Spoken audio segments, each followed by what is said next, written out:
পৃথিবী বড় স্বার্থপর, দুনিয়া বড় স্বার্থপর। দুনিয়া কাউরে জায়গা দেয় না, দুনিয়া কাউরে জায়গা দেয় না। এত মজবুত পাইলিং করে যেই বিল্ডিং বানাইলাম, দুনিয়া তারে থাকতে দেয় না। যা বেটা যা, যা তুই লাথি দিয়া বাড়ি করে যা, কবরে যা, কবরে যা। দুনিয়া কাউরে থাকতে দেয়। দুনিয়া কত ক্ষমতা ধরকে মাটির নিচে ফেলায় দিছে, দুনিয়া কত সম্পদ আলাকে মাটির নিচে ফেলে দিছে, দুনিয়া কত সুন্দরী নারীকে মাটির নিচে ফেলায় দিছে, মাটির সাথে রেজা রেজা করে ফেলছে। আজ আর চেহারা নাই, আজ আর রূপ নাই, আজ আর যৌবন নাই, আজ আর ক্ষমতা নাই। এমন বাদশা ছিল পৃথিবীতে যার হাতের আঙ্গুলের ইশারায় মানুষের গর্দান উড়াইয়া দিত, যার হাতের ইশারায় উঠত মানুষ, বসত মানুষ। আজ বাদশারা নাই, আজ সম্পদওয়ালারা নাই, আজ মালওয়ালারা নাই।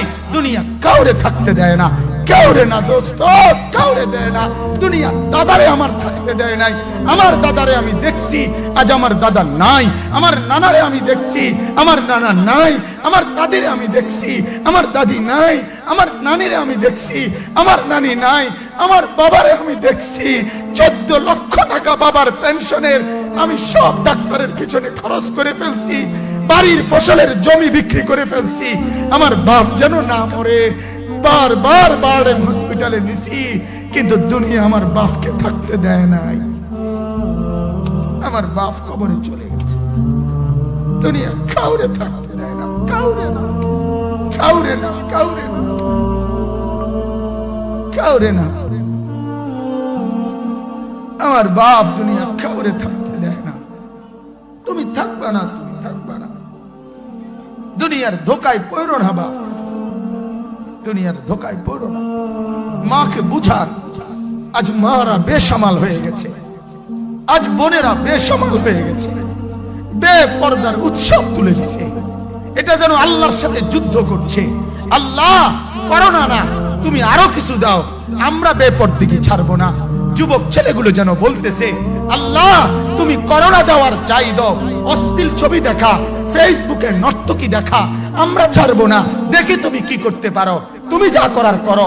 দোকানদার ব্যবসায়ীরা হারামের লেনদেন করা বন্ধ করছে না, সুদখোর সুদ ছাড়ছে না, ঘুষখোর ঘুষ ছাড়ছে না, নাফরমান আর জিনাকার ব্যভিচারী এরা কেউ কিছু ছাড়ছে না। বেহায়ার বেপর্দা নারী তার অশ্লীলতার বেহায়াপনা ছাড়ছে না। মুসলমান তার ঘরে টেলিভিশনের নর্তকীর আওয়াজ তো বন্ধ করছে না। হায় করোনা কিভাবে যাবে, আযাব কিভাবে যাবে বলেন, বলেন, বলেন আপনারা। আমার বাপ ফেরাউনের উপরে তো আযাব এতদিন ছিল না, নমরুদের উপরে আযাব এতদিন ছিল না, সাদ্দাদের উপরে আযাব এতদিন ছিল না, কারুনের উপরে আযাব এতদিন ছিল না, লূত আলাইহিস সালামের কওমের উপরে আযাব এতদিন ছিল না, হুদ আলাইহিস সালামের কওমের উপরে আযাব এতদিন ছিল না, নূহ আলাইহিস সালামের কওমের উপরে এতদিন আযাব ছিল না। আজ আমরা মালিককে এই পরিমাণ নারাজ করছি, মালিক এত বেশি নারাজ। আজ 1 বছর হয়ে গেছে, 1 বছরের চাইতে বেশি হয়ে গেছে, কই করোনার মহামারীর আযাব তো যাচ্ছে না, গেছে গা বলে।